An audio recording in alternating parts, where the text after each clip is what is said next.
구조를 알 수 없는 콘크리트 하수관 5개가 땅속에 수직으로 묻혔다는 내용입니다. 서울의 소리 취재팀이 국회 국방위를 통해 알아본 결과 해당 기간에는 국방부가 주관한 공식적인 공사는 없었던 것으로 확인이 됐습니다. 이 국방부 쪽에 질의한 거는 여하튼 답변은 왔는데 대통령실에 질의하니까 현재까지 답변이 없습니다.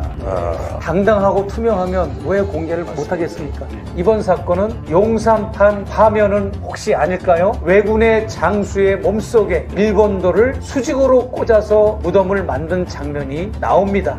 역사학자들과 인터뷰를 진행했는데 그분들의 설명에 의하면 그 해당 장소인 육군 서울사무소는 과거 일제강점기 시절에 일본군 사단의 부대 입구 자리였다고 합니다. 콘크리트 구조물을 수직으로 매설한 것은 마치 옹관을 매설하듯 다분히 그런 주술적 의미가 있는 것으로도 얼핏 해석이 됩니다.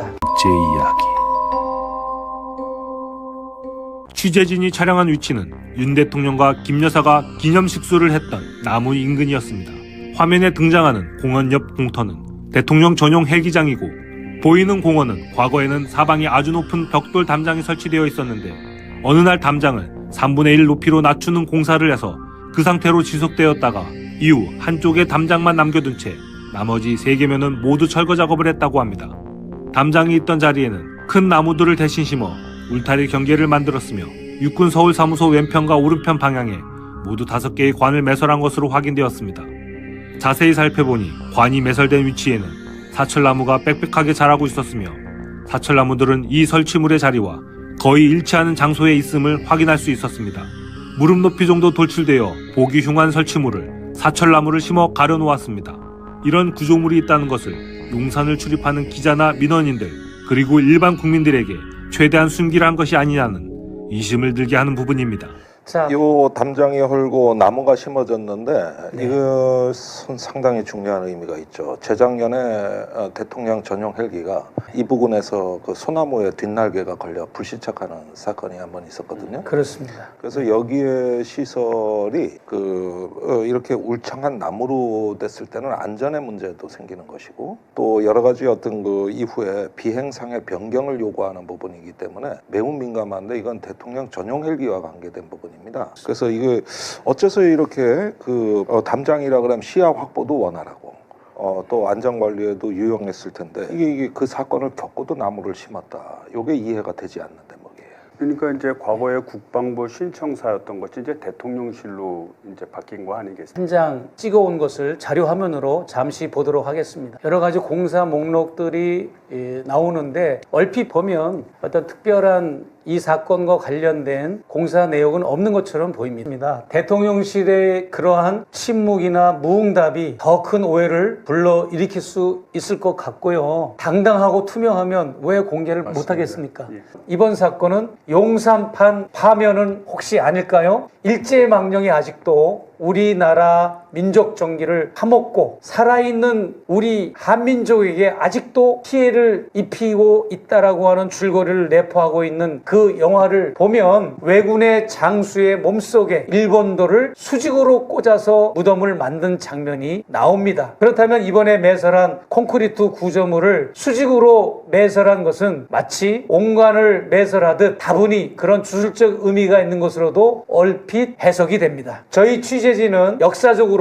해당 지역이 어떻게 활용되었는지 알아보기 위해 역사학자들과 인터뷰를 진행했는데 그분들의 설명에 의하면 그 해당 장소인 육군 서울사무소는 과거 일제강점기 시절에 일본군 사단의 부대 입구 자리였다고 합니다. 혹시 알고 계셨습니까? 네, 지금 처음 들었습니다. 네네. 그래서 생활 편리를 위한 구조물도 아니고 보안 시스템도 아니고 조경 공사도 아니고 지하 벙커 판기구나 굴뚝의 용도도 아니고 그렇다고 상하수도 시설이나 배수관의 용도도 아닌 것으로 전문가들의 의견은 결론이 지어졌습니다. 반면 역사적으로 볼 때 누구에게나 일제 침략의 역사를 떠올리게 하는 사건으로 보이는 것은 웬일일까요? 그리고 저희 서울의 소리가 강조하던 가설, 즉 주술적인 오방신 매설에 점점 사실은 근접해가는 듯 보이고 있습니다. 옛말에 반풍수가 집안 망친다라고 했습니다. 시기적으로 보면 이태원 참사 후에 벌어진 일들이기 때문에 혹시 참사 때 억울하게 돌아가신 분들이 무서워서 영마기, 액마기는 한 것은 아닐까요? 혹은 이태원 참사 직후 점점 불어나는 시위대 때문에 대통령의 출퇴근 길도 위협을 받는 상황에서 이대로 있다가는 민중봉기가 일어나서 한남동 관저가 불안하니까 대통령 청사 영내에 있는 육군 서울사무소로 관저를 이전하려고 미리 액마기 용도로 오방을 매설한 것은 아닐까 하는 다양한 추론들을 해봤습니다. 오히려 이런 잘못된 사이비 무속과 주술적 비방 행위들로 인해 대통령 일가와 대한민국이 파국에 치달을 수도 있다는 것을 저는 분명히 강조하고자 합니다. 저 뒤에 이제 정자가 있고 앞에 수영장 약간 측은 뭐 좀 수영장처럼 보이는데 이게 길이는 한 5m가 되는데 막상 이제 들어가면 무릎 높이까지밖에 물 높이가 안 된대요. 그러니까 이제 사람이 들어가서 수영을 하기에는 좀 성인이 들어가기에는 굉장히 낮고 뭐 아동용 풀이거나 하는데 사실 이제 관저에 머무는 아동은 없었잖아요. 이제 그러다 보니까 혹시 반려견들이 썼던 네. 수영장이 아니었나 하는 이제 합리적인 의심이 있죠. 그래요. 예. 뭐 정확하게 알 수는 없으나 하여튼 보기에는 그래 보인다는 네. 것이죠. 네. 예. 근데 그때 왜 체포되기 전에 일주일 동안인가 체포되기 전이 아니구나. 나중에 관저 나가기 전에 일주일 전에 네. 물 한 220톤인가 네, 네. 써가지고 그때 한번 논란 됐었잖아요. 네. 그래서 뭐 수영장에서 뭐 파티한 거 아니야 이런 얘기까지 있었는데 사실 그러기에는 저 수조가 그렇게 크진 않죠. 그때 워터밤 뭐 설도 있었죠. 예. 네. 강아지들이 워터밤을 했을 수도 있죠. 근데 네. 그 민주당 서영교 원내대표 후보자가 뭐 예. 인터뷰에서 이런 말을 했어요. 그러니까 지금 윤석열 전 대통령이 김건희 여사 이 한남동 관저에서 물을 평균 한 달이면 한 450톤 정도 썼다는 거 아니겠어요? 예. 근데 이게 일반인들이 한 90배를 쓴 양이라고 하더라고요. 네. 그런데 제가 이 얘기를 모 기자하고 사회부 취재를 오래 했던 기자하고 얘기를 해보니까 그 기자님이 그런 말씀을 하시더라고요. 여기서 뭐 이 서영교 의원이 뭐라고 또 얘기했냐면 그 물을 특히나 많이 썼을 시기가 김건희 여사에게 조금 위기가 있었던 안 좋은 일이 있었던 때라는 거예요. 그 서영교 의원이 인터뷰에서 말을 했어요. 근데 본인도 왜 분명히 연관관계는 있는 것 같은데 왜 이렇게 많이 쓴지 모르겠다 해서 제가 보통 사회부 취재를 오래 하는 분하고 얘기를 하다가 보통 그러면 제사를 지낸 거 아닐까? 고사 같은 거? 아하. 그러면 이제 보통의 이제 닭이라든지 돼지라든지 뭐 이런 거에 대해서 예. 뭐 거기까지 가요. 아니에요? 저는 이거는 좀 신빙성이 떨어지는 게 일단 그 안 좋았던 적에 뭐 했다 그러는데 좋았던 적이 별로 없었어요. 그래가지고 특히 안 좋았을 때가 있었습니다. 아, 그래요? 네, 네. 근데 뭐 아무튼 많이 쓴거 그거는 좀 아니에요? 예. 너무 무속에 그렇게 할 건 아닌 것 같고 뭐 이게 뭐 어떤 시설물인지는 모르겠지만 너무나 이제 자신의 그 강아지들을 애완동물들을 사랑하다 보면 또 이렇게 깨끗한 물로 매번 바꿔주다 보면 또 그러지 않았을까 싶기도 하네요. 이게 무슨 말씀인가요, 이게? 개수영장은 맞는 것 같다. 그럴 수도 있지 않을까. 이거 뭐 좀 형태가 특이하긴 하더라고요. 저도 아침에 기사를 보면서 이게 뭘까 관상용이라고 하기엔. 근데 이제 저는 그 이재명 대통령께서 한남동 관저 들어가셨으니까 그동안 한남동 관저에서 비밀스러웠던 것들 정말로 그 호화스러운 어떤 그 개인 목욕탕 욕조 흰옥기 있는지 스크린 골프. 예, 스크린 골프는 3개라고 지금 알려져 있는데 정말 그건 누가 사용했는지 아이디 검색해 보면 다 나옵니다. 예. 누가 골프 쳤는지.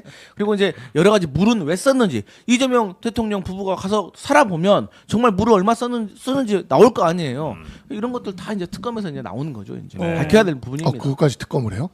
아니 특검 그거 그거 나오기 전에 나올 게 많아가지고 수도 특검. 아니 수돗물 특검도 해. 그거 나오기 전에 다 밝혀야 됩니다. 네. 지금 말씀하시는 순간 윤석열 전 대통령 측 관계자의 공식 입장이 나왔습니다. 뭐에 대한? 예. 관저 개 수영장 의혹은 전혀 사실이 아님. 외빈 방문 때 야외 행사 시 조경용으로 사용할 목적으로 만든 수경 시설임. 아 그래요. 네, 그때 이제 UAE 대통령 답방 앞두고 예? 관저에서 차담회 했는데 그걸 대비해서 만든 것이다. 해당 시설에 온수 공급 시설은 설치되지 않았다. 반려견이 시설을 사용한 적이 없다. 그리고 해당 시설과 수돗물 사용량을 연관짓는 것 또한 허위 사실이다. 윤석열 재임 시절의 관저의 일평균 사용량이 전임 정부보다 적다. 요렇게 공식 입장을 냈습니다. 네. 개용은 아니었다. 아, 예. 그래요? 네. 뭐 지금 변호사의 입장에서 지금부터 공식 입장이 나왔으니까 예. 예, 공식 입장에 증거 없이 얘기를 하면은 또 네. 무슨 일이 생길지 모르니 네. 그냥 예, 공식 입장을 네, 나왔다. 아까 제가 드렸던 말씀은 다 편집을 해주시는 여당 부대변인을 조금 지켜주시는 쪽으로 아, 네, 정말 부탁드리겠습니다. 네. 우리가 저 근거 없는 얘기 하면 안 됩니다, 여러분. 예, 뭐 이건 나올 때까지 네, 그거 네. 나올 때까지 네, 어르신 말씀입니다. 유보하면서 예. 네. 아니 조경용이라고 이게? 네. 아니 조경 시설, 수경 시설. 그러니까 수경 시설이라고 이게? 네. 그러니까 이게 예쁜 거다. 지금 이렇게 걷어져 있을지 모르지만 그 평소에는 여기 연꽃도 좀 떠 있었는지도 몰라요. 자, 윤석열 전 대통령이 파면된 뒤에도 일주일가량 관저에서 머물면서 사용된 수돗물이 논란이 되고 있습니다. 자, 민주당 김영환 의원의 자료에 따르면 자, 파면당한 4일부터 퇴거하기 하루 전인 10일까지 사용된 총 물의 양이 228톤 정도 되고 수도 요금도 75만 원 정도가 된다고 했습니다. 네. 하루에 28톤에서 39톤 정도가 쓰인 건데요. 참고로 서울시 측에서 지난해 냈던 자료를 보시면 2021년도 기준 2인 가구의 연간 수도 사용량은 159톤입니다. 다시 얘기해서 일주일 동안 약 3톤 정도 넘는, 3톤 조금 넘는 양이 사용됐기 때문에 윤석열 전 대통령 측이 74에서 75배 정도 상당히 많이 쓰였다, 이런 분석이 나옵니다. 네. 왜 이렇게 물을 많이 쓴 겁니까? 뭐 관저에서 일하는 사람이 많아서 그런 건지 대통령실에선 뭐라고 말합니까?